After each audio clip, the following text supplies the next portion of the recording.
Vat photopolymerization 3D printing uses UV light to activate and cure photopolymer resins into solids.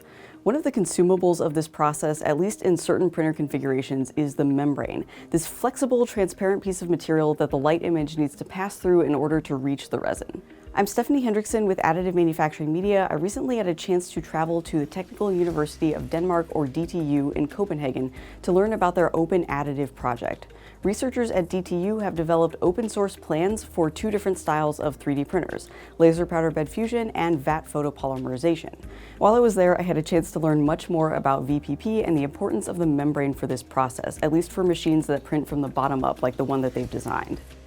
A quick word on the footage you're about to see. This was filmed in the Vat Photopolymerization lab at DTU. And again, because this process is using specific wavelengths of light to solidify the material, they've chosen a different type of lighting as their overhead lights in the lab. It's much more yellow. That's to prevent any unintended curing of the material. Let's dive in and learn more about membranes. The membrane is a consumable used in certain styles of vat photopolymerization printers that print from the bottom up, like this one. It is a piece of clear, flexible polymer, usually fluorinated ethylene propylene, or FEP. It is installed into the vat frame using a series of screws, kind of like a drum head. So the membrane is sitting between the resin and the build plate above it, and the lens and the projector below it. To create each layer of the part, the build plate is lowered into the resin vat, sitting above the membrane just about the same size as the layer height. The image is projected from below, and the material in between the build plate and the membrane starts to cure. So as the material cures into a solid, it becomes denser than the resin around it, actually shrinks a little bit, and these small pockets of vacuum form between the solid part and the membrane below it. Now comes the tricky part. To keep printing, the build plate needs to move up by another layer, but the part is attached to both of these surfaces. They're sort of playing tug of war with the part, and you need the build plate to win. So if all goes according to plan, the part will peel away from the membrane, the build plate will move up, and printing can continue. In this machine here at DTU, they've actually installed a little bit of extra insurance. So if you look inside the vat, in between the membrane and the very bottom of the vat, there is a plate of glass. That glass is there just to raise the elevation of the membrane a little bit on that side of the tank.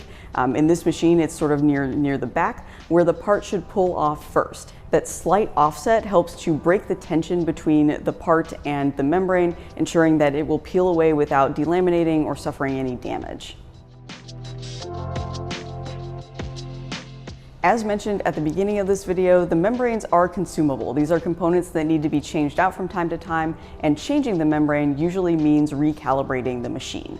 The lifespan of a membrane is dictated by a couple of factors, including the type of material and the type of geometries that are being built. A membrane that's being used to print smaller parts using a less viscous material will probably have a longer lifespan compared to one that's being used to build bigger parts or being used with more viscous materials such as ceramic slurries. Danmarks Tekniske Universitet is actually exploring ways of automating membrane changeover. They're looking at methods for sort of monitoring the wear on the membrane and then automatically switching over to a new one very easily before failure occurs, maybe with something like a roller system. That work is still ongoing, so stay tuned. This video is part of a 101 collection that we filmed here at Danmarks Tekniske Universitet. If you'd like to learn more about vat photopolymerization or their work on open source laser powder bed fusion, see the links in the video description. And if you're interested in more about 3D printing in general, go to gbm.media/am101. Thanks for watching.